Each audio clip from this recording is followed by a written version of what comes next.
Good evening, good morning, and good afternoon, depending on from where you're joining us.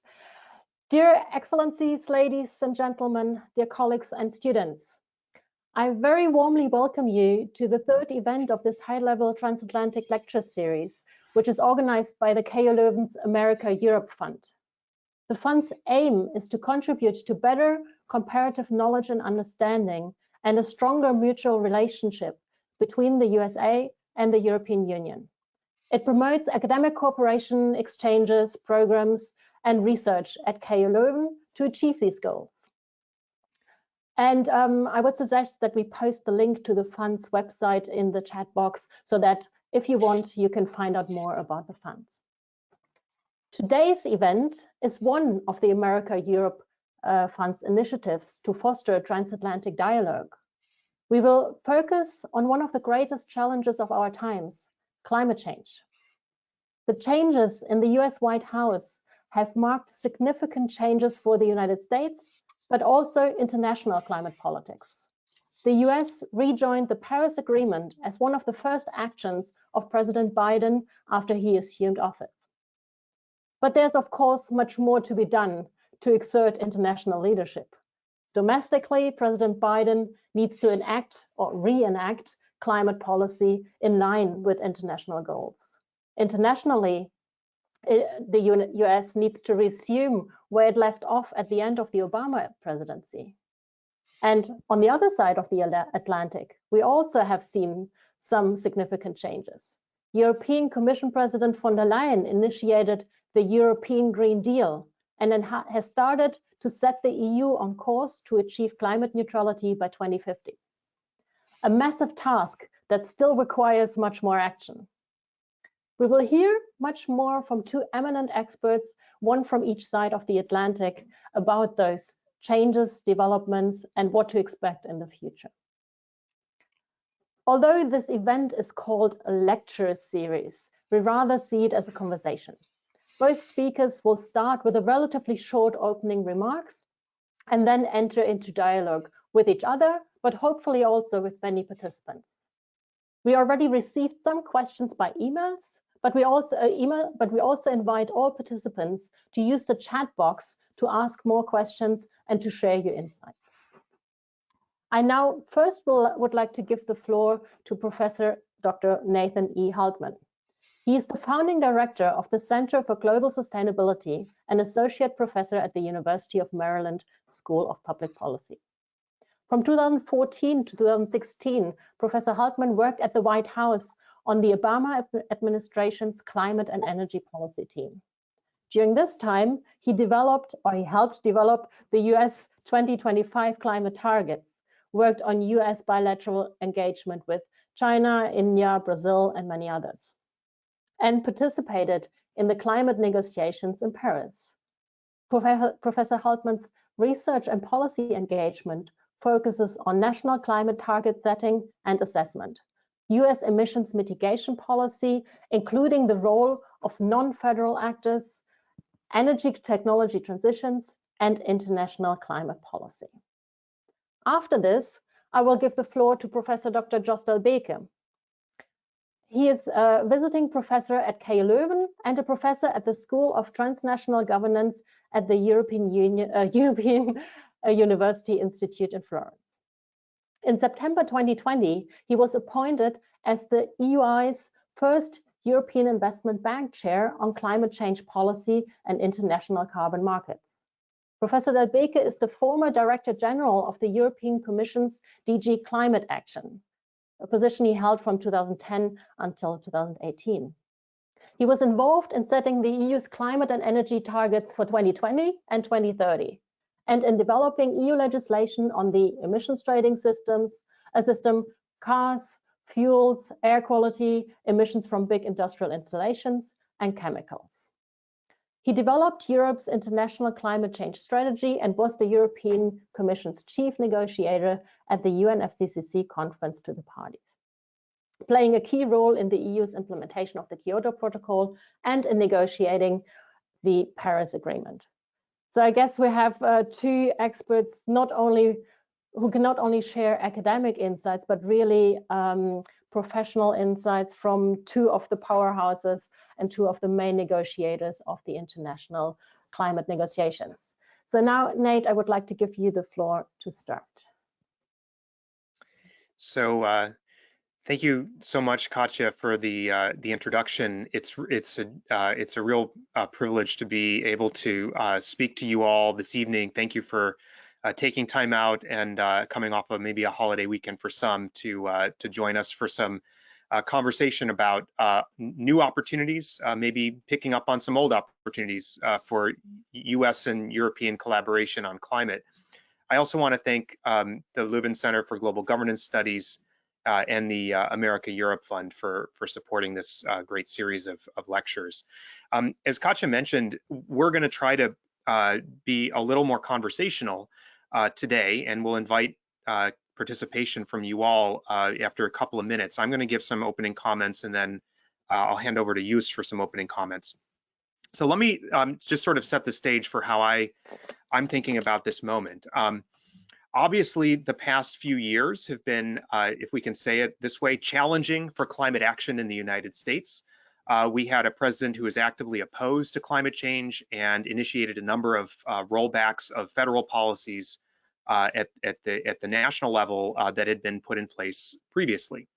As the world is now, and as we in the U.S. are trying to get back on our feet and recover from this last few years in the U.S., one thing I want to put on the table, however, is that the predominant narrative that this obviously, kind of harmful moment from the federal executive has actually meant that climate action in the United States had actually completely stopped. And in fact, nothing could be further from the truth. There's actually been quite a tremendous groundswell of activity across the US, not at the federal level in the past few years, but really at the subnational levels in states, cities, and businesses that have been the story of climate action in the US for the past few years. And I'll return to this point in a few minutes, but I just want to put on the table that the predominant understanding of the US being kind of completely on with Obama, completely off under Trump, and now completely on again is partially true, but mostly not true. The real story has been actually building climate action across the last really 10 years in the US with some variations at the federal level. I don't want to minimize the damage and the problems that that's caused, but at the same time, for us to recognize and see that the US action on climate has actually really been building in many ways and has set us up for a genuine re-engagement at this moment. There is now, I think, as we're all of us working in the climate field are aware, there's a confluence of events around 2021, creating a significant opportunity for global action on climate in this period, starting now and going all the way up through COP26 in November. There's been steady progress and new announcements by a number of countries around the world about long-term and near-term targets, some ambitious goals being set by the EU, the UK, and China, among others. There's been a tremendous amount of subnational action in recent months, including a number of new net zero commitments from businesses and a number of actions across cities, sectors, regions, and other states.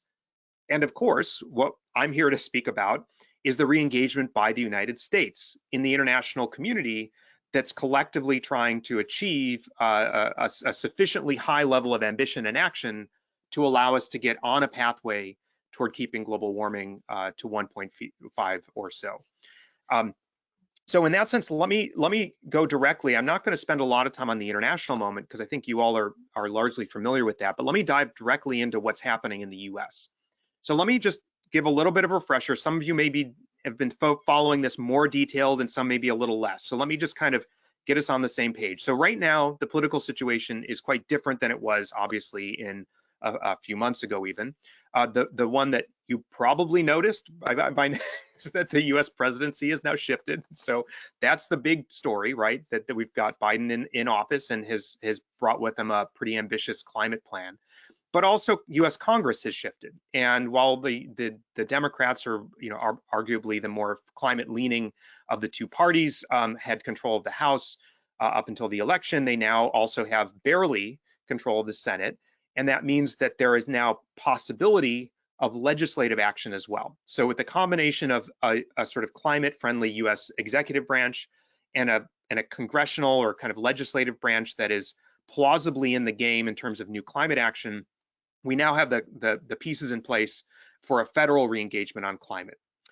Just to kind of put on the table a few kind of notable policies. So in the Biden campaign, this was before he took office, he had already made a promise to try to get the U.S. to net zero 2050. In other words, to put that out as a new policy, to get the U.S. to 100% clean electricity by 2035, which itself is actually quite an ambitious goal. And then think about an integration of climate strategies across the entire federal and actually subnational levels in the US. That includes stimulus, investment, recovery packages, equity, finance, and a number of other cross-cutting areas. That was during the campaign. Now, in the first 100 days, you've already heard Katja in her introduction mentioned that the US, yes, on day one, did rejoin the Paris Agreement. But as we all know, the Paris Agreement is an organizing mechanism. It doesn't drive action within the United States. So we have to get our own house in order to be able to put forward an ambitious and achievable sort of set of policies that we can bring to the table for the international community. And that's part of the agenda, I think, that Biden has now. So beyond rejoining the Paris Agreement, Biden implemented a policy to integrate climate across all government agencies in the executive branch.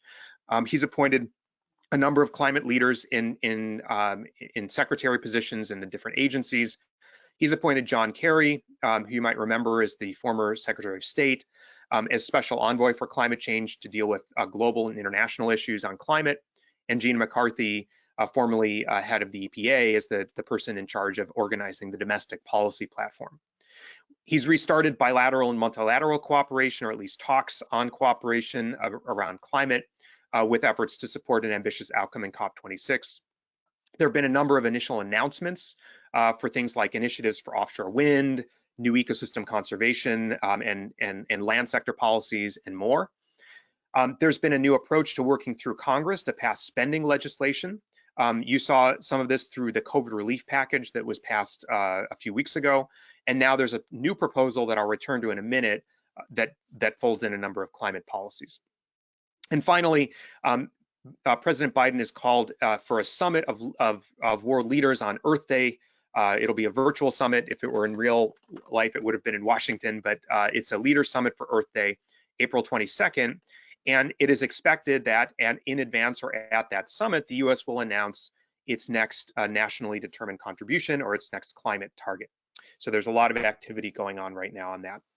On the congressional side, as I mentioned before, the House has majority, the Senate split 50-50. There is the possibility of, therefore, of acting through Congress to deal with some aspects of climate change, but because it is so finely balanced, it is unlikely we would see the kind of more radical type of, or for the US, sorry, the more, let's put it this way, something like a very high carbon tax is unlikely to come out of this Congress. That said, though, there are a number of policies that seem to be in the landing zone, as they say, for kinds of climate policies that would actually make a pretty significant difference for our, say, 2030 target. Things like tax credits for renewable energy, tax credits for new electric vehicle purchases, new investment spending, new infrastructure, new investments in infrastructure, transportation, charging stations, and much more. The House and Senate majorities are in fact keen to act on climate. The space is narrow for them to make a big move, but I think what we've seen in the last COVID relief package is a foreshadowing of what we're likely to see from this new $2 trillion infrastructure package that Biden introduced a couple of weeks ago, which includes significant new investments in transportation infrastructure and other kinds of policies that I laid out. So it appears that there might be an opportunity there for the US to deliver a relatively robust set of domestic policies that would be based on infrastructure spending and new investment and tax credits. That's in addition to what the Biden administration might be able to do with regulatory tools. And then the final thing I'll say about the US is, in terms of the current political situation, is what I mentioned before, that the US has not been stalled on climate change in any way whatsoever in the last 4 years. Maybe in one way, but subnationally, the US has been actually doing quite a lot. That's actually some work that I've been involved in the last few years. I think that it's actually quite remarkable. As most of you who study governance are aware, the US has a very federalized system, meaning that there are a number of policy authorities reserved for the national level or the federal government, but there are a significant number of policy authorities that are relegated to other levels. So we have states with significant levers on, for example, electricity policy is just to take one, and state building policies. We have municipal and cities having a lot of control over transportation and zoning, as well as some buildings work. And it turns out these actors have been using those authorities with some vigor over the past 4 years. By our estimates, the number of actors that have stepped up to do something on climate represent over 50%, just this is before Biden came in, over half of US emissions, about 65% of US population, and about 70% of US GDP. And just to put that in context, that GDP number, if that were a country, that would be the world's second largest economy, equivalent approximately to the size of China. And so the number of actors that have been actively working on driving down emissions in the US is significant. They've actually already made a difference. That's not the topic of my talk today, but just to note, we've done some work on this, and they've been shown to actually have a pretty significant effect on the overall emissions trajectory. And what that means is that those actors have actually created now a stepped up basis for federal re-engagement, the way our regulatory and investment systems work, the fact that there's been leaders not only like California and New York, but a number of others, 25 states of both parties joining the US Climate Alliance and many others, have been driving forward these policies in their own states and in their own jurisdictions, creating an opportunity for enhanced action by the US federal government. So what will the NDC look like? This is I'll sort of make a comment on that, and then we'll quickly hand over to Jos here. So everybody wants to know what the US NDC will be. Well, I have to say, I don't know what it's going to be. That said, there's a lot of analyses out there, including several from my own organization, indicating that there are plausible pathways to success to roughly 50% reductions by 2030. I'm just going to underscore a couple of things about that. So first of all, that's relative to 2005. This will be all very parallel to the US 2014 NDC. By the way, it's also likely to be a range. We don't know what the range will be, but again, the analyses show plausible pathways to 50.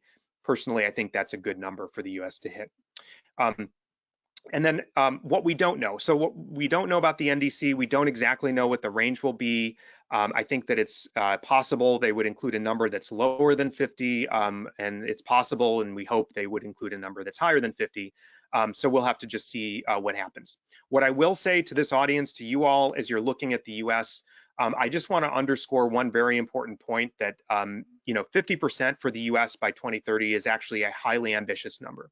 It's at the edge of plausibility. I think we can do it, but it's actually quite hard to achieve. And so we just have to remember that if the US does come out with a 50% target, that is actually a very good number, given the fact that we have a rapidly growing GDP, growing population, and a relatively young stock of certain kinds of energy generation infrastructure. So all that to be borne in mind. I'm happy to return to this if people have questions, but just for as people are aware of when the US comes out. So finally, I would say just two quick things before I hand over, and we can have this as part of our conversation. But what are the opportunities for now the US and the EU to work together on this topic? So thankfully, there are now plenty of options where there previously weren't. The presidency is the one that controls all of our foreign engagements and foreign policy. So it's now a direct opportunity to work with the Biden team to support higher ambition targets, not only in our own jurisdictions, but I think particularly to support other countries as they're considering higher ambition targets in advance of COP26. And then what I would also say is that one of the things that I think we've learned over the past 4 years is that these national climate strategies are just that. They're not the work of just the federal government in our case, or just a national government in the case of many other countries. They're the work of the entire society. And now we've heard a lot about this in the run-up to COP26. It was embedded in the Paris Agreement.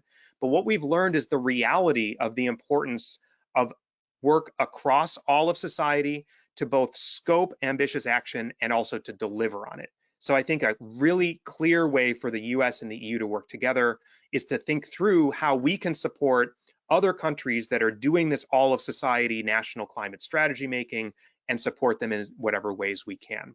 So with that, I'm going to say thanks for this sort of couple of minutes of attention for my comment, and I'll hand back to Katja, or maybe just directly to Jos if that's easier.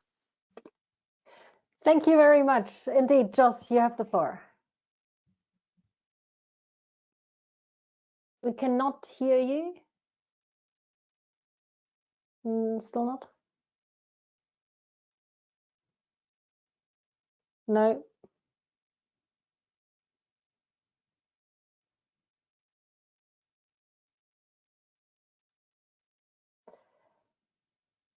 I can't.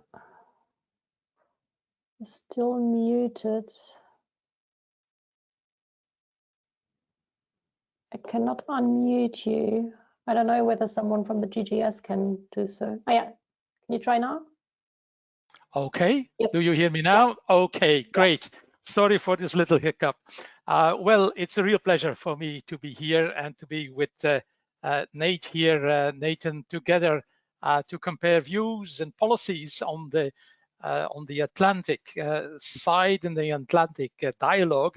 And I think having listened to what Nate just told us, I think that in contrast a little bit to what happened in the United States, we were building up gradually targets and policies that started in the European Union with the implementation of the Kyoto Protocol.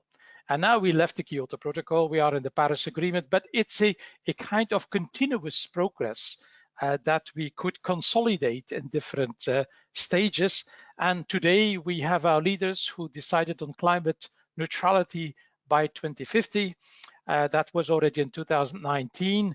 I think that was triggering a process at the international level, also with the Chinese coming forward, the United States coming forward, Japan, Korea, South Africa. I think that's very welcome.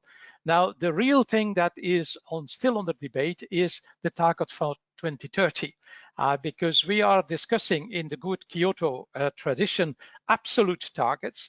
That means that we would reduce by 2030 our greenhouse gas emissions with 55% based on the base year 1990. And that's a really tough target. And how it is politically already decided, legally, it has not yet been done. There is a climate law that is in preparation, that is fairly well advanced. But the fact that it is such an ambitious target indicates that there is some hesitation in one or the other member state or in industry or in the energy business to embrace the 55%. It's going to be done, but we would have hoped that the climate law would already have been finalized. Now, that's on one side. This is targets. Where a lot of work is currently, as we speak, is under preparation, is on policies. Because the European Commission announced that in June, it will come with the jumbo package, the Fit for 55%, and that's going to be quite a comprehensive package. And I'm going to quickly list out the different elements of that debate. The first is the ETS. You know, we have a carbon market. We are putting a price on carbon, and it delivers. I mean, over the last 2-3 years, we had spectacular emission reductions, and the prices have gone up despite the COVID crisis and the recession. Today, the price is 42 euros, and we come from below 10. So I think in 4 years' time, we saw a quadrupling of the price level, and the expectation is that prices are going to increase. And that is going to become maybe a complicating factor, because a review of the ETS is on the table, but with those high prices and with the tight targets, that implies that the prices are going to continue to rise. And people from several corners of the economy are asking questions. What about our competitors, our competitive position? And hence, perhaps the hottest potato that will be proposed is the carbon border adjustment mechanism, which is an idea that was very much alive in the US Congress every time the carbon market was debated, and it could be a subject we take on later in our discussion. So the ETS, the carbon market, is going to be up for review. There's going to be an external volley through the carbon border adjustment, but there is also talk about extending the scope of the ETS. Today, it is covering energy and industrial facilities, to extend it to transport and heating fuels. And the reason, part of the reason is that the half of the emissions in Europe that is not covered by the carbon market is covered by the so-called effort sharing regulation. And this effort sharing regulation, which covers mainly transport, housing, and agriculture, there it has turned out to be very difficult to reduce emissions as deep and as fast as it was under the ETS. So people are eyeing the success of the ETS, to bring down also those emission reductions, but that's easily said, that's not easily done. And I think that is going to be another hot potato on the table of the legislator, to extend the scope of the ETS from energy and industry towards also construction and transport. Now, there is also an energy tax directive. That is the excise duties that we have. Nate, in Europe, when you are tanking fuel at the petrol station, almost half is covered by taxation, and that is arranged or organized through the energy tax directive. That is also up for review, also with a proposal in June, and we don't know yet exactly where it is going to go, but the particularity is that of anything related to taxation, we need a unanimous decision-making between the 27 member states. And so I think the bets I would put is more on the carbon market, on which we are deciding with qualified majority, contrary to taxation, where many people may have a preference for, but agreeing those things amongst 27 member states is quite heroic. At the same time, also in June, carbon market, effort sharing, fuel tax, carbon border adjustment, there is also going to be the review of the targets for renewable energy and for energy efficiency. So it's quite a comprehensive package. And you mentioned April 22. I think that week in June, presumably the week of the 23rd of June, we are going to see to what extent the European Commission is able to translate in its proposals the tough targets that are politically endorsed into legal action, into policies. It's going to be a big moment. But there are two things that are already decided, because those proposals by the European Commission then still have to be decided upon through the Council and the Parliament.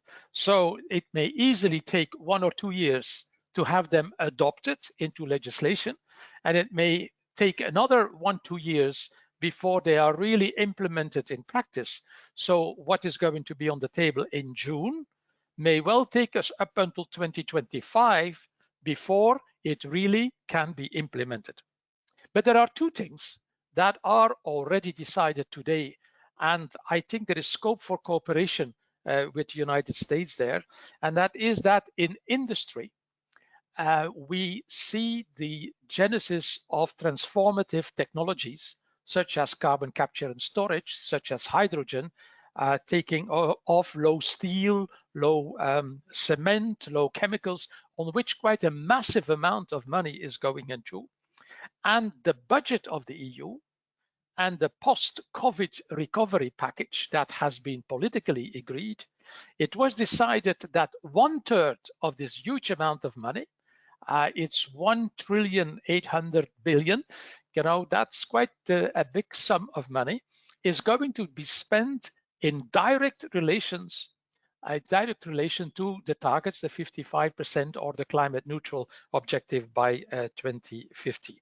So for industry, that is a major opportunity to get investing in those new technologies, into the infrastructure that is necessary. The other thing that has been decided is on sustainable finance. And there I would see another area on which we possibly could cooperate, because the EU has gone quite far already in the generation of green bonds.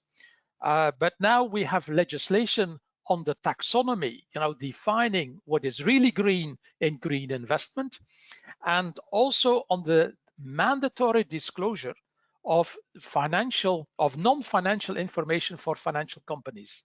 So investors who would be obliged by next year this time to disclose what their climate risks are for the investments they made in their portfolios. That legislation has been passed, is not entirely implemented yet, but I think the fact that that legislation is already behind us indicates that the sustainable finance drive is going to take momentum and is already indeed taking momentum, not just in Europe, but also in the United States, as I understand it, and even in Asia, when I read the signs in Japan or in China or in places like Singapore. So I would say we are hard at work in Europe to make it happen, but our process is characterized by a gradual step-by-step tightening up of the targets and gradual step-by-step building up the policies and widening the policies that are required to make these objectives happen.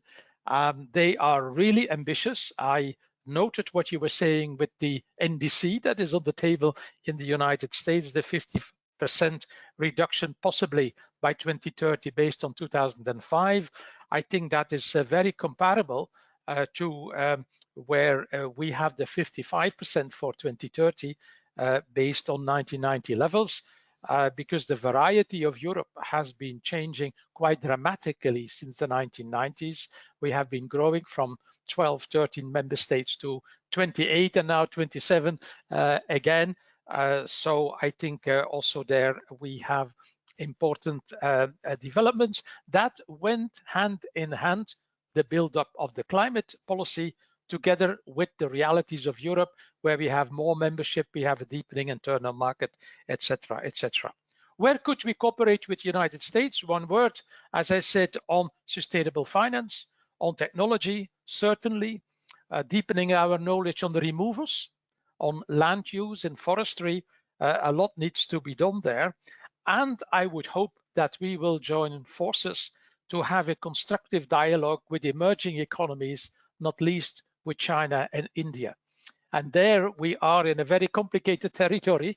Both of us, the United States as well as in Europe, Europe just was not received with warm feelings when it issued its sanctions because of the human rights issue with the Uyghurs. And it's going to be with us for the coming years. Despite that, we need the major emitters like China and India on board in order to make the objectives of the Paris Agreement happen. And so a good diplomatic effort from both of us, United States and Europe, could change the climate reality to the better. That would be my introduction, Katja, and I really look forward to the discussion. Thank you very much to both of you for providing us with such a nice overview of what's happening right now on both sides of the Atlantic. And Jos, you already alluded a bit to areas for cooperation and for a transatlantic partnership or some kind of alignment again. And as I said, we already received some questions, and there's one question which quite nicely ties in with that topic. And that is a question that was sent by Wolfgang Pape from Belgium. And he writes, can the rest recognize the West as a united leadership in view of the perceived Westlessness, which is apparently a quote from Ischinger from the Munich Security Conference, and the continuing split between continental Europe on the one side and the Anglo-Saxons on the other? So basically, can the West be recognized as a united leader by the rest, and how can we do this? I don't know who wants to go first. Nate, well, if I can chip in on that one, I think it's a very good question. And I think we are very much looking forward for the new company or the renewed company we have with the United States. We have been missing you bitterly over the last 4 years. I think since the agreement on the Paris Agreement and the very quick ratification of the Paris Agreement and the entry into force, I think in the EU, our diplomatic efforts were successful in limiting the damage, because in fact, there were many leaders that were about to lead or to follow, Mr. Trump. There was Brazil, there was Russia, there were some important players out there, the ambivalency we see in the Middle East, etc., etc. Now, that damage was limited successfully, but now we come into a completely different story, and I would hope that we can not only join forces on technology and on sustainable finance, but in particular on the worst thing that is still a reality in the entire climate agenda, which is coal. We know that India and China are major coal users. We also know in Europe that coal is still an issue. We have some member states, and not least Poland, Bulgaria, Romania, but even wealthy member states like Germany, who are still having coal in their energy mix. So we are not yet out of the woods entirely in Europe, and still the direction of travel should be clear that by 2030, 2035, we in the West should have gone out entirely out of coal. And it would be absolutely important that we together, United States and the EU, can convince emerging economies, not least China and India, and in their international investment, the Belt and Road Initiative, that they stop expanding the use of coal and cutting down the electricity generation based on coal. If that were to become a major issue for COP26, where we are not shouting at one another, but looking at steps to gradually phase out coal, that would be a major success that we could both achieve. Great, thank you. Nate, would you like to respond as well? Sure, maybe I'll say a short comment, because I think this set of comments pretty effectively address the question. But I see two levels there for sure. Like, one is the level of like the US, EU, and UK, plus others sort of leading on climate. And then there's the other thing, which is the role of the West in sort of global strategic alignments and things like that. I might not comment on the bigger picture one, because I think it's really interesting. I suspect that our current president in the US is strongly in favor of kind of reestablishing that particular kind of set of friendships and sort of supporting those sort of longstanding alliances. He said as much, so we'll see what happens on that front. On the climate, and that does have a relationship to the climate question, no doubt.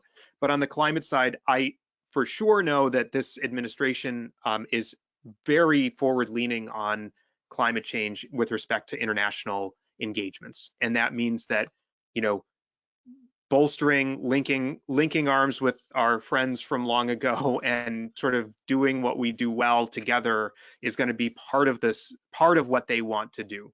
And then also, I think I'm just going to also add, we can maybe pick this up later. This question of coal, I think, is extraordinarily important.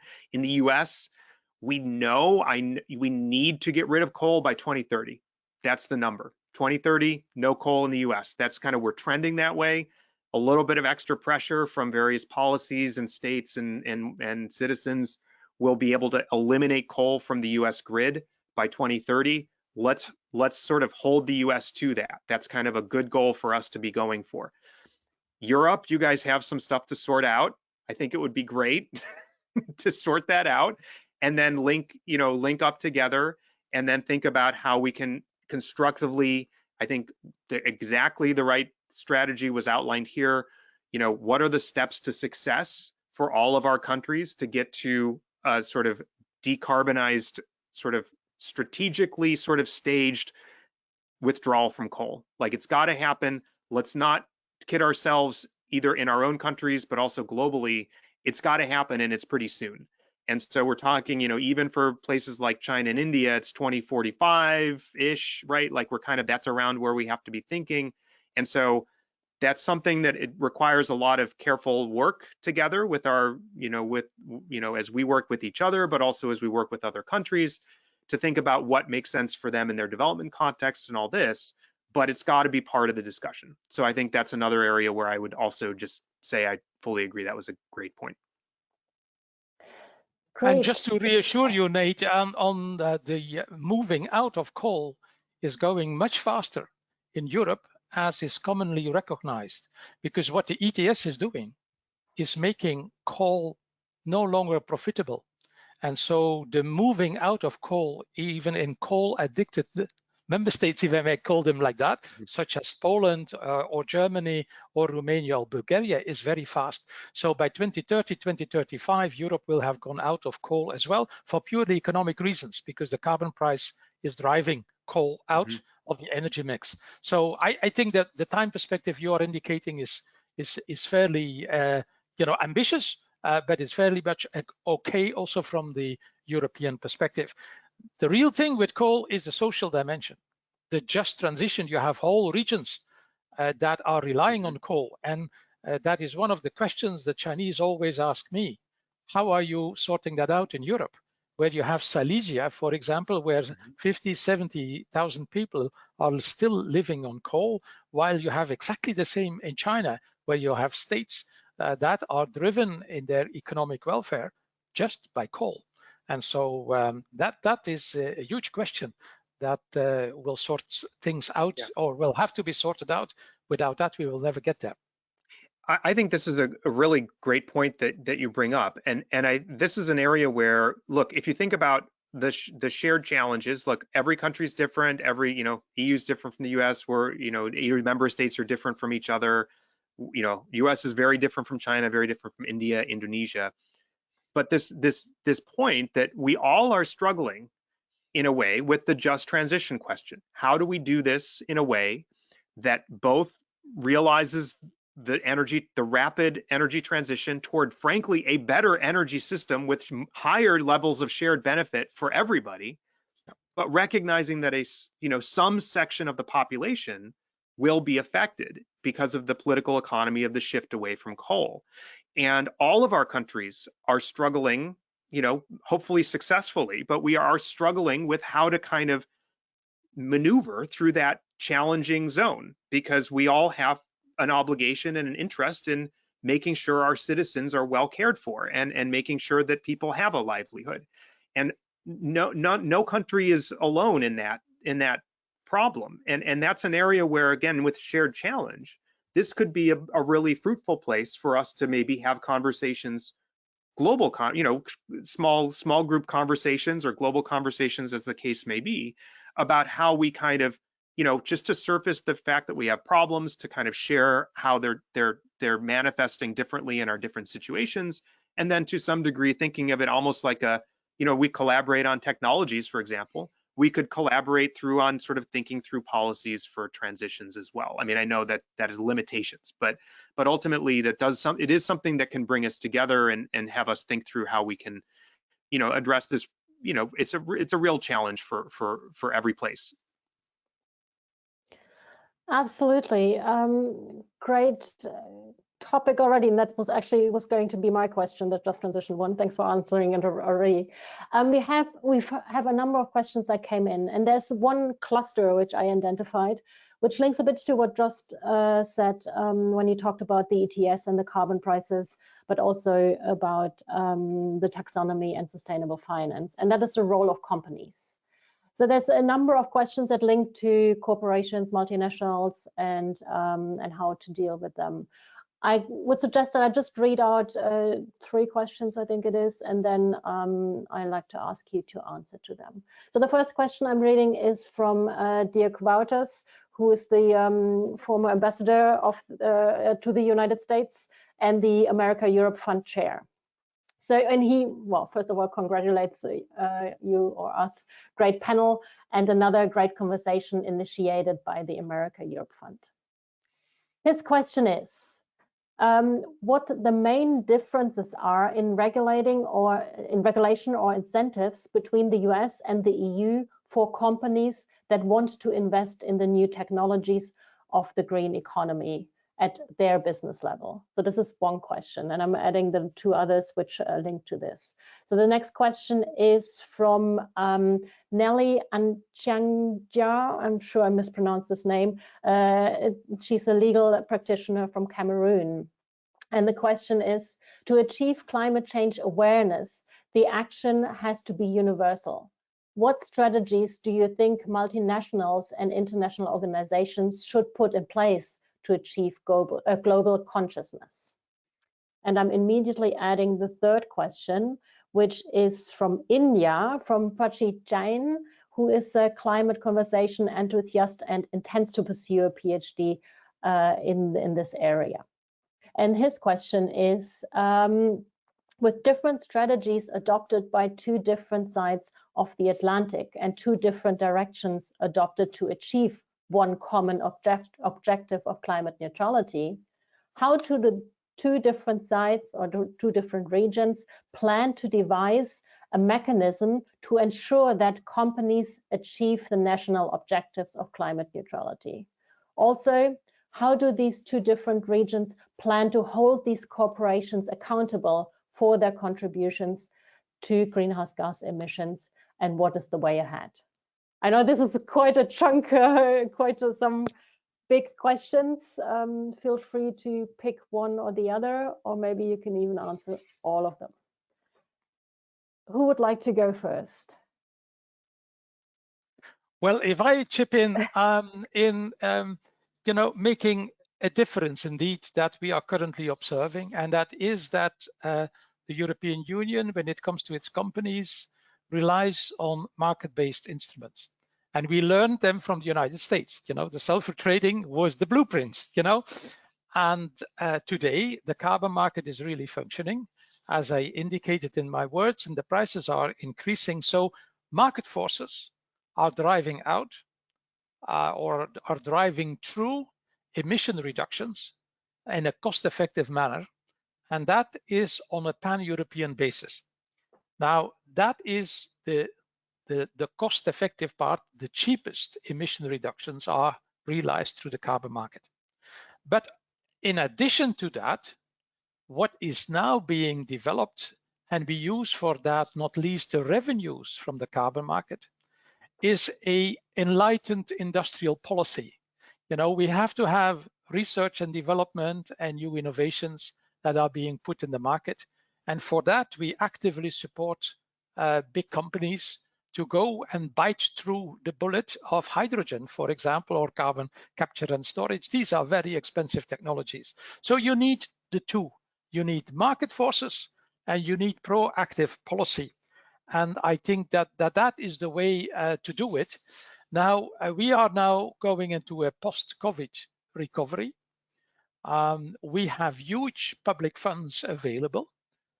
When I listened to you, Nate, and I heard your president developing after the COVID fund, now the new infrastructure fund, I think that the way you are going to go is through massive public investments. And I'm less sure to what extent the Europeans are going to do that. They are going to do more of that compared to what they did in the past.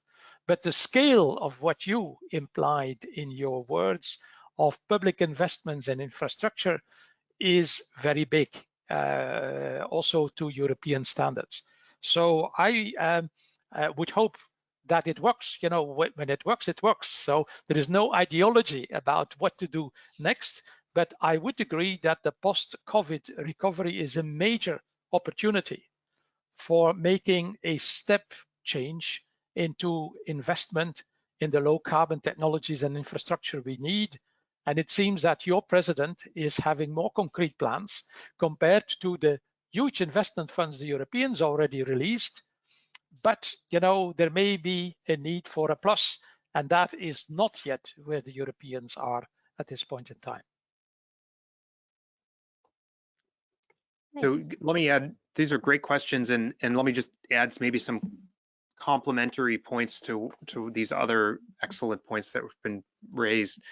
So I like the comment about both the markets and the regulation being ways that companies are driven. I would even add that there's sort of a politics dimension to that, that sort of outside, in some ways outside of either one, and in a way, although they're all linked together. So one of the things that and I'll return to that in a sec. So one of the questions that came up here was, and by the way, I really love the question about you know, how do multinational you know, companies or organizations you know, achieve a global consciousness about this. And there is a role to play. That's actually quite an important point. There is a role to play for all these different types of actors, and the private sector, corporate sort of sector is really a critical one here. We heard a few minutes ago from Jos about the kind of new trends in sustainable investment. And I think that it's really important for us to always remember, you know, 2021 is a very different year from 2014, you know, right ahead of Paris. You know, it's the same cycle of ambition that we're undertaking, but the world has changed. And one of the ways the world has changed is that companies are now much more kind of focused on this question, you know, in a way that's not just sort of reactive or oppositional, not that they were before altogether, but there's much more of a sense of shared awareness that this is going to be something that is part of our corporate lives for the next decades, and to be actively, constructively engaging in it, as opposed to just having it be a side sort of conversation that they're having, but central to their organization. And I think that the multiple trends we've seen, not just in for example, just sort of sustainable investment is a broad point, or kind of climate finance is a broad point, but in things like companies taking on voluntarily net zero targets, right? Just saying, like, we don't know yet how we're going to do it, but we, you know, by the way, which is we have to work on that. But on the other hand, also just saying, look, we know we need to get to net zero. We're going to work on it as a company. We're going to try to achieve it. And I think all these things are helping with this kind of narrative about that you were talking about, this question of like making clear it is, you know, we are all working on this, and the private sector is definitely part of that. And the other question about how do you kind of ensure the mechanism, well, some of that's going to be policy driven or regulatory mechanisms. You know, the EU, you have your carbon pricing, you know, your ETS, which allows a kind of very more economically efficient way to price the externality, and that drives out carbon in a lot of different ways. In the US, we're likely not to have that particular mechanism in the near term, but we'll have a combination of, you know, specific investments that are targeted in clean energy or sort of low carbon infrastructure.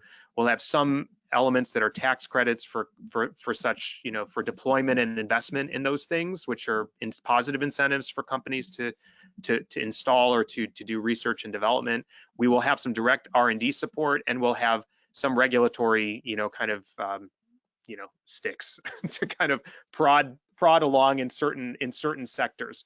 All of those remain to be determined exactly what we're going to have, what combination we'll have of all those different things. But ultimately, all of those matter in the kind of context of what's profitable for a company, what can they do politically, and how does the regulatory or policy agenda push on them. All three of those things together help you know, keep on track for things that we want to do as a country.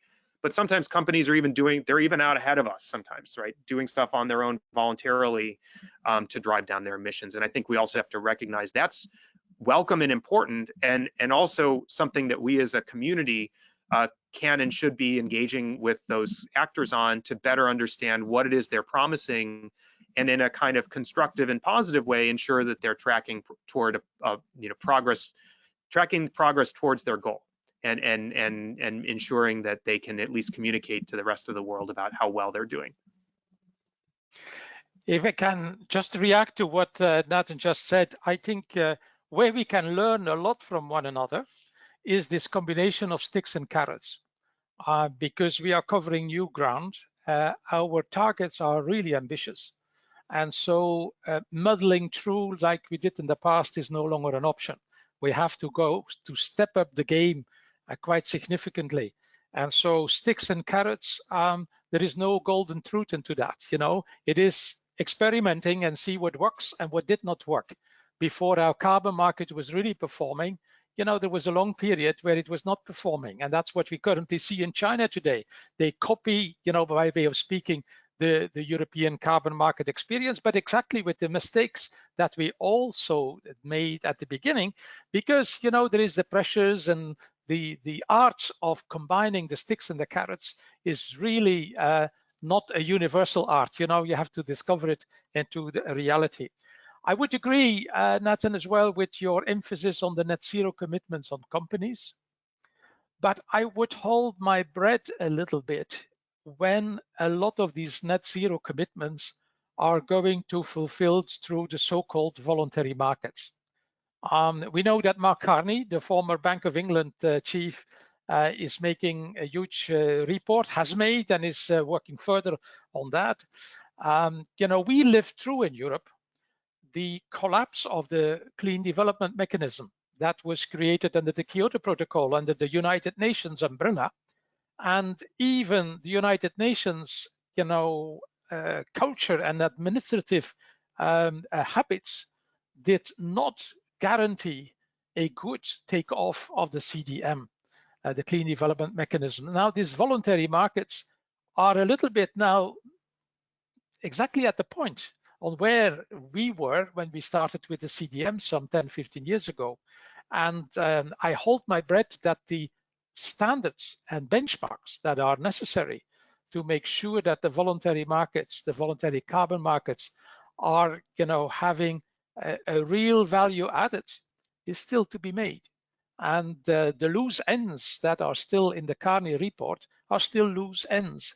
And I hope that the net zero commitments, how much I welcome them, are not going to be hollowed out through a kind of very lax voluntary carbon market system where a lot of money can go around, but where the environmental benefit may not be as many people are hoping for. So a caveat, still waiting to see how this is going to pan out in a reliable manner and to the benefit of the climate. Thanks. I was actually going to ask a number of questions on trade, but since you now mentioned carbon markets and we're on that topic, there's also two questions which relate to carbon pricing and market-based approaches. So maybe I'm going to ask them first. So the first question is by Katrina Kano, who's one of our colleagues from KU Leuven. And she asks, why do you think a market-based approach could be implemented to address climate change in the EU, while it has not received similar support in the US at the federal level? And the second question is from Jan Eisbouts. I don't know where he's from. And the question is, are there any prospects for US-EU joining efforts to phase out fossil fuel subsidies?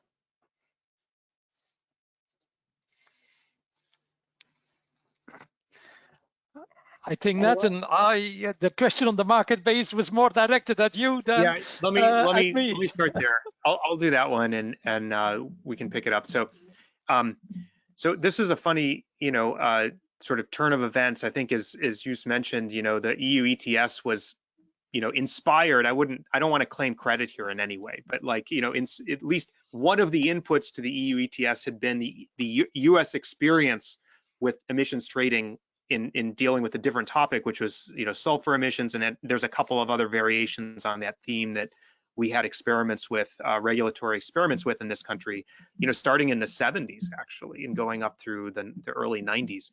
And so, without making this a boring history lecture on US policy, just to say the tables are now completely turned, where the EU is really the one that has all the expertise in emissions trading markets, really. We have some experience, by the way, in states in the US that have continued to carry on that tradition. We have, as I mentioned, before, there's a lot of state action in the US, and so California has been very, aggressive with an emissions trading policy internally in California. And I'm in the state of Maryland, on the near Washington, and there's a whole block of states here that do regional emissions trading for electricity sector. And so there's a couple of these kinds of policies in the US, but as a national level question, as you probably know about US politics, we're very allergic to taxes, and that it comes and goes a little bit, but right now it's a really hard sell. And so anything that sounds like a tax or a carbon price is a more challenging policy for us to get through, because it requires, under most conceptions of how we would do this, it requires congressional action. And so given, that we're likely to, that's the kind of thing that might not even secure all of the Democrats to vote for it in the Senate. And so there's still a little bit in the near term, a little bit of a fraught problem of us not being able to do something that would be like that. What I would say, though, is that doesn't mean it couldn't happen in 5 to 10, in the 5 to 10 year period. After a couple of election cycles, you never know, right? Like I think it's actually quite plausible we could actually be in a place where we do that. But without getting into political prognostication here, I think right now it's pretty clear that we're going to be relying more on these other kinds of policies that I laid out earlier. And if I can build further on what Nathan just said, we worked very successfully with California and the Regi states, and we continue that cooperation. But I'm fully convinced that the work that Bill Nordhaus was doing, and with which he got his Nobel Prize, that you have to put a price on carbon as part of your policy mix. I'm not belonging to the group of economists that say that only a price on carbon will do the trick. But as part of a policy combination, if you cannot put a price on carbon, your policy combination is going to be much more weaker. And that's what we learned in Europe. And how much I applaud the investment efforts that President Biden is planning for infrastructure. But it's public action, it's subsidy driven, and there is a scope for a market to drive out cheap emissions reductions. And I think that is equally true in the United States as it is equally true in China or in many other places in the world. So I'm belonging strongly to the school of people working towards a global price on carbon, that we ultimately will have to make it happen. And I think that it's what the Europeans try to do, because let's face it, we are now having a carbon price of 42 euros. I think we are easily expecting this price to continue to rise to something, between 50 and 100 euros. Now, if the carbon price were to reach rather the 100 and the 50 euros, we will see a strong call for a carbon border adjustment mechanism. So far, we have been preventing that through a system of free allowances. But with carbon prices, where it really matters for your steel and cement and chemicals and aluminum and non-ferrous metals production, what you pay for carbon, I think that carbon border adjustment mechanism becomes unavoidable once you go into the price ranges that we are in Europe now going into. And it would be a shame if that would become a contentious issue between the United States and Europe. And, Minister Kerry was asked the question when he was in Europe, how he is looking at this carbon border adjustment mechanism. And diplomatically, he said, we don't like it, but over time, that may be an issue of last resort. Now, that was not completely reassuring for the European eyes and ears, because that may hinder more action in the European context. And that could be a point of antagonization between the EU and the US. And that would be extremely harmful for our trade discussions that we should have together with a lot of other countries in the world. So we should join forces, in particular in the WTO, instead of antagonizing one against the other on the issue of a carbon border adjustment mechanism. Would you see that is a possibility? If Europe would go a little bit slower, would we gain some time for the Americans to come on board, for example, in the context of the WTO? So I guess the answer I can come up with is maybe, right? And I'm sorry, I just don't know what they're thinking in that sense. My own view is that, that sort of the carry comment is sort of how I would think about it as well. It's just that the politics are not good on trade right now on a lot of that stuff here. And I think that what they're focusing on is trying to make sure that, so, you know, actually, let me back up, right? So there's if we look at this as something that happens over time, like let's not say infinite time, but like on a sort of, you know, let's say we have five years to kind of stage some different policies, right?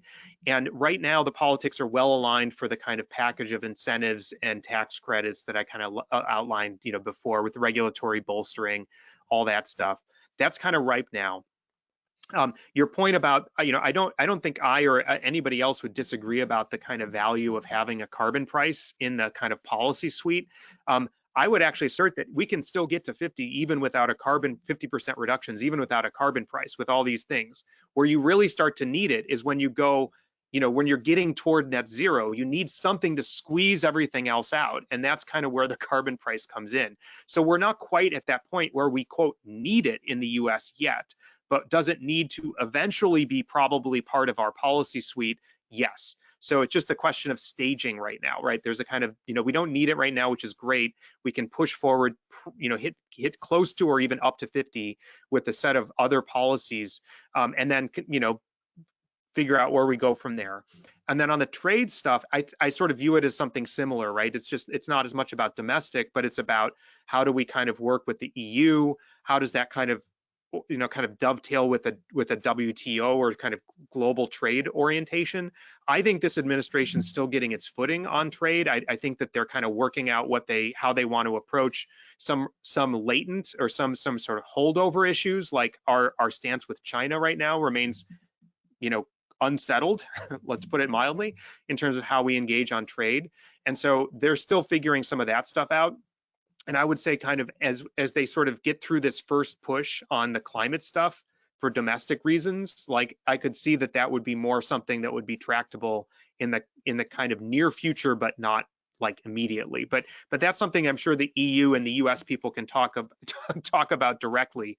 But I could sort of see that being a strategy that's plausible. We now really moved into trade and carbon border adjustment already, and that was the next set of questions. We haven't answered the fossil fuel subsidies question yet, but maybe let's put that one on hold, and I'll quickly read the 4 questions on the topic that we're discussing right now anyway.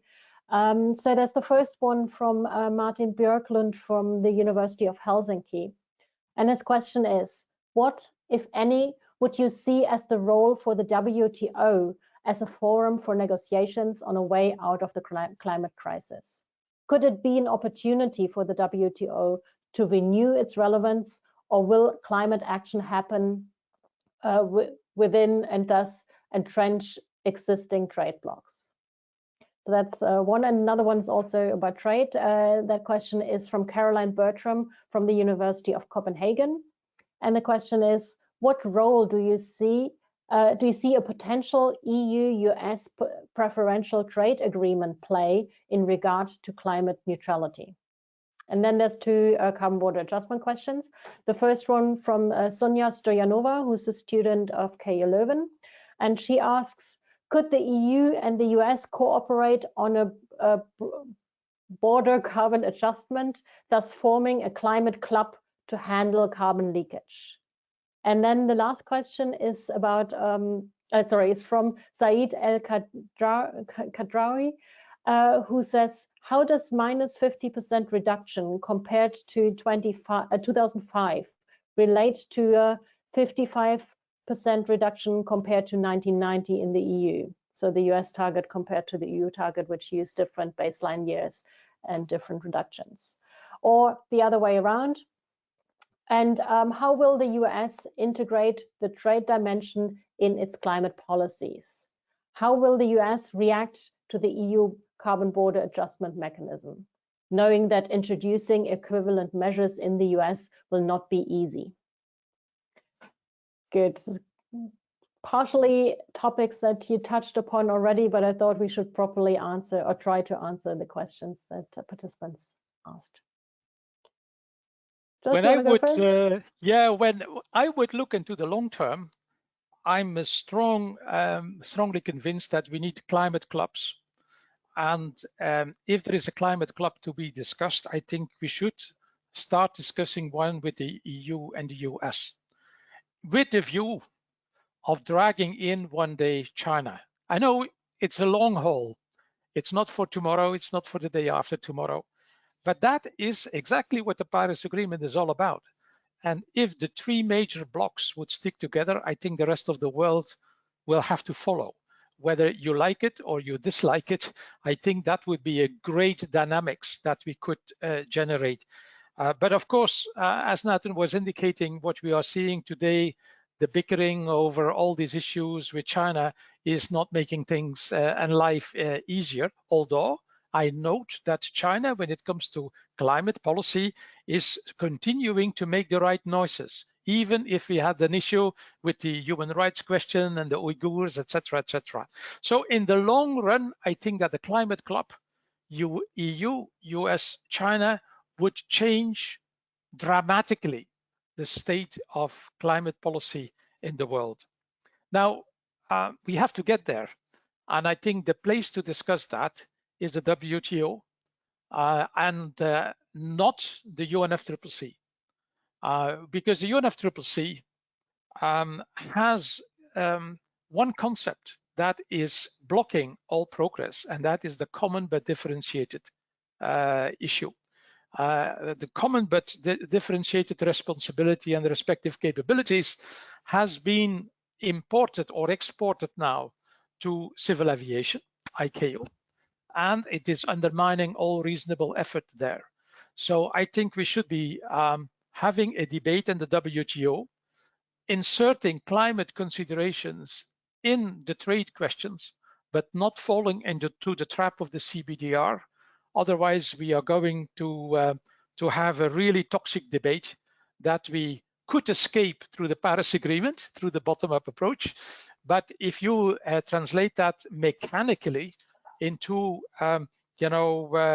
common but differentiated responsibilities, what always have been tried, we are going to find ourselves in a terrible deadlock. And to the question on the comparison of the US and the EU targets, let's first see, what is in the kitty, and then let's do some research, because as Nathan was saying, GDP development, economic mix, industrial mix, energy mix, trade patterns, population pressure, these are all very different issues, playing out in the emissions pattern of a continent like is the United States or as is the EU. And so let's do some research, but let's avoid the bickering on that. It's like with the CBDR, if we would start antagonizing one another, we would miss the point bitterly. So let's join forces, let's see where we can do a good job. And then let's have that perspective of a possible climate club over time. That is the perspective we have to move into. Yeah, so those are all really good comments, and I agree with all of that. A couple of really good points I'd like to underscore. First of all, I really like the comment about let's do the long-term thinking as well as thinking about immediately what's happening this year. That's going to be really critical. And I think that as we think about trade, we know like these trade things evolve over like decades sometimes. Like I'm not saying we can wait decades for climate, but just the pacing of these things, like it's gradual. We have to think about what is the end goal and start implementing that now, and it just might take some time to renegotiate and this kind of a question. So let's get started. And I think that was a really good point, and I think very well taken. I'm not a trade expert, by the way. Just I understand it mostly because of climate. That's my main entry point. Another point that I think is really important here is that we all, love the UNFCCC, and it's done a lot for the world and will continue to do a very essential and important coordinating function. But the world, climate goes well beyond the Framework Convention, and we have to be thinking, just like we're thinking in national level contexts, is climate is way more than just a national government policy strategy. It's all actors everywhere doing whatever they can and thinking about how they can do that. Similarly, on the international stage, it's, yeah, the WTO is there, and it will serve an important role because trade is going to be a big part of the climate space, and climate is everywhere. And so we're just thinking about now, I think it's really another place that we're now is different from 2014. Like that's another area where we're different, recognizing that it's not all, it doesn't all have to be funneled through the framework convention world, right? Like this is all, governments working across their different portfolios with each other on different topics, just like we do for lots of other areas of coordination. And so that's a really good question that was raised about the WTO, and I would concur that seems like a good, very important forum for us to be working together. And then real quick on the kind of comparability assessment question. So I agree with like the one point about let's see what the US number is and then we'll argue, but I also am going to say, I'm going to lean a little bit more into this and say, look, 50% in the US, by the way, I knew somebody was going to ask that question. So it's 47% below our 1990 levels is the 50% below 2005. There's reasons for that. It's just like in 2014, we all had the same conversation. The EU and the US had the same conversation then. But basically, there's reasons that we picked 2005. You can guess what they are. It was our peak year. So, anyway, in all seriousness, though, the points that you raised are pretty important. Anytime we're doing comparability between different countries' targets, you do have to think about far beyond the number. Like it's not just 47 versus 55. It's sort of like we have to think of like 50% in the US relative to kind of what baseline, and baselines are always tough. I'm not going to get into that right now, but you do have to think about the fact that demand is actually growing relatively more quickly in the US than in Europe. And I'm not trying to, that's not a criticism or anything or an excuse for us in any way. It's just, there are things like that go into the question of how fast can you push down the emissions, even with aggressive action. And another thing that we have to think about, that's kind of more of a technical, what does our system look like today? And then there are other questions which are a little more open to argument about, and I invite argument about this, by the way, but about, well, what is really politically possible? Like how far are you actually pushing your political system to achieve this? And then we always have the kind of North Star of what does the science tell us we need to be doing, right? And those three are different kind of ways to think about the problem. And ultimately, without getting into all the details here, because I think it's a little bit in the weeds for what we want to do today, but I would just, my own personal view is that a 50% US is roughly equivalent to in ambition to what the Europeans have put down. And in some cases it's more. And I know that's a provocative statement, but in some ways it's more. But ultimately it's a pretty good target. And if we do, I would be quite pleased if the US does decide to push that out as our target. And that's speaking on a personal level, not a policy level. If I can make one additional comment, I think I would agree. Let's not go into the bickering now on what is better and what is, we all have our pain points because you have 50 states, we have 27 member states. Some of the member states are regionally structured, etc. So we have also a very complicated debate in Europe. But where I think is the most worrying figure of comparison between the EU and the US is emissions per head. Your emissions per head in the United States are roughly twice as high as in the European Union. At the European Union, you are roughly on the Chinese level. And that has a lot to do with transport and housing and things like that, things where it is very difficult to reduce emissions. But, ultimately, emissions per head will come back as part of the fairness debate. And I would worry if I were in the US shoes much more about these terribly high levels of emissions per capita, who are the highest in the world, together with countries like Russia and several Middle East countries.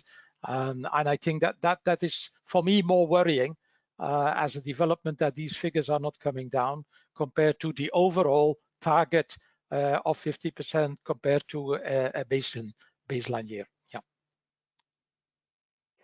Great, thank you. I now would like to take us a bit to the bigger picture again, and that's a question that was posted in the very beginning by my colleague Reinhilde Vögelers from K. Leuven. And the question goes, what seems to be relatively low on the radar is to deal with the global common good problem and the underinvestments in global solutions, global cooperation and coordination, and diffusing technologies globally. Subnational levels are less likely to focus more, are more likely to focus more on local solutions. And the current focus of the federal level seems to be to green as an area of strategic autonomy and national competitiveness, supporting green nationalism. Are you optimistic that this global cooperation on climate change will be where we are heading? Or will it rather be climate change nationalism? And if it's the latter, will that be sufficient? Who wants to go first? Well, as a first take, it's a very important question. The current work I'm doing in Florence, for example, is training with executives from emerging economies. And we did training with China, with India, South Africa, Mexico, Brazil, Saudi Arabia, and Indonesia is on the list to be done. Now, what is striking me in all this is that it is less about money. Money is abundantly available throughout the world. It is about regulations. When I go to South Africa, 98% of power generation is based on coal, because there is a lot of coal in South Africa. While they have a lot of wind, they have a lot of sun, they could go another way, but the regulations are such, the tradition is such that there is no free market in the energy field. When I go to India, it's very similar, although India is a champion on investments in solar electricity. So the PV is booming. In no other country in the world, PV is booming that much, but they don't touch coal because coal is decided at the state level. And at the state level, the regulations are such that there is no market. You are allowed to produce or not to produce, and pricing systems and the opening of markets, as we did in Europe, is something they are really hardly thinking about. So regulations and governance, that is where it matters most. I would not bother too much about green nationalism, but I would bother about national regulations in different countries that are impeding the take-up of the new technologies, the low carbon technologies that are nevertheless are cheaply available on the market. You have major companies willing to invest, but it doesn't take off because there are so many market impediments that are structured in the nationalism of so many countries in the world. And in that respect, I think in Europe, we have been doing rather well on markets and market creation. But I do not see that replicated in many of the countries I'm currently working with today. Yeah, just a quick comment. I thought that's what well answers the question, I think. There's this interesting dimension, just as a side comment on this.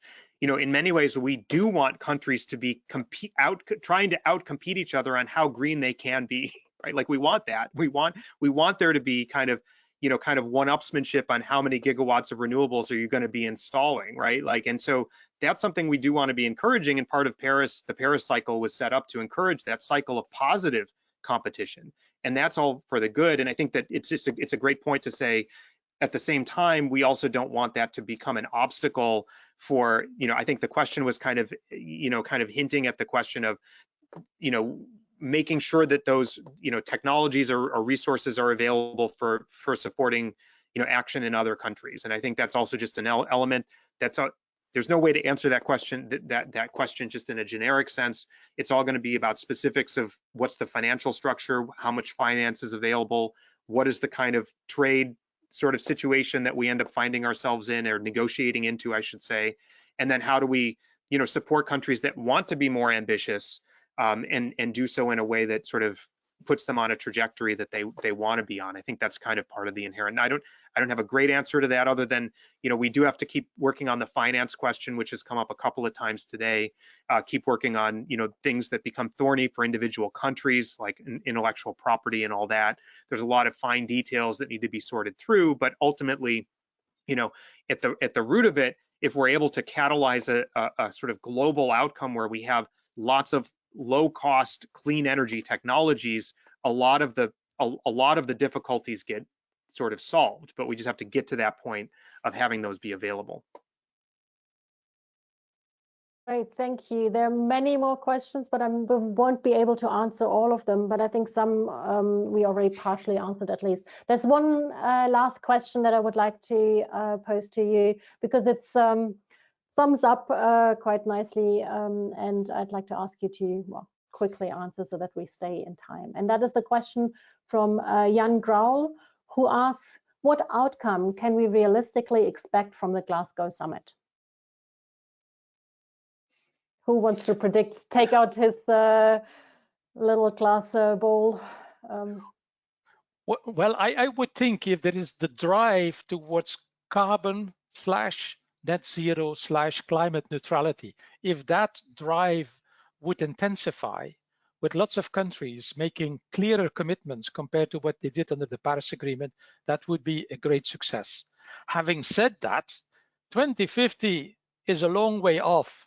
So the second step is that to translate those targets by 2050 into something that is driving policy, like we are doing in Europe, like President Biden is doing in the United States. You have to bring it back to 2025, 2030, a reasonable timescale. If that were to happen for, say, 75% of emissions that are coming or are spewed into the atmosphere globally, that would be a great success. And many other nitty-gritty things are going to come on the table, but I would not worry too much about that.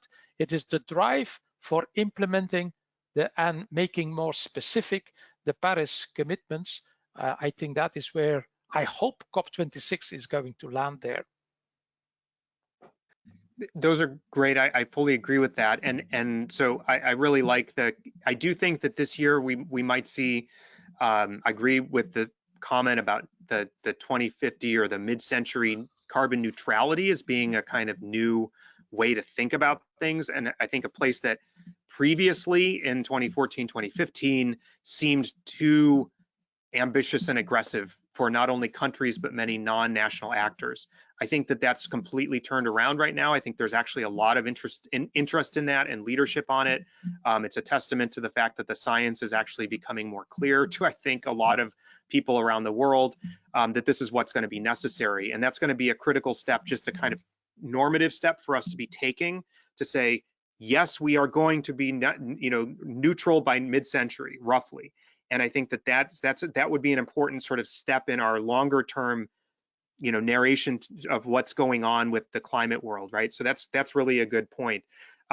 Another element that I think is important, and more again on this sense of a narrative, sort of how we're thinking about solving these problems, is to move beyond the national strategy or the nationally driven strategy to the all of society strategies. That's another element that's been part of the conversation in climate for now decades. Actually, it was embedded in the Paris Agreement, but we've learned what it means. We're learning how to do it. And so let's put that front and center at COP26 and say, hey, everybody, we're all in this together. You all have to think about it. Don't just delegate to your national government. Work with your national government, but do something yourselves as well. So that's a second point. And then the third thing, I would just, again, echo this point. The Paris process sets up a set of roughly 5-year iterations to continually ratchet down national climate strategies and sort of think about where they're going to deliver 5 or 10 years down the road. That's the value of like the mitigation side of Paris, is to kind of get that process going. So Glasgow is valuable not just for those other things, but for calling the question of what are countries going to put on the table this year and last year for their NDCs. And Jos was mentioning this, but we also have to see Glasgow's success or failure in light of what have countries put on the table now about their NDCs. And if they put a bunch of good NDCs on the table, Glasgow's a success.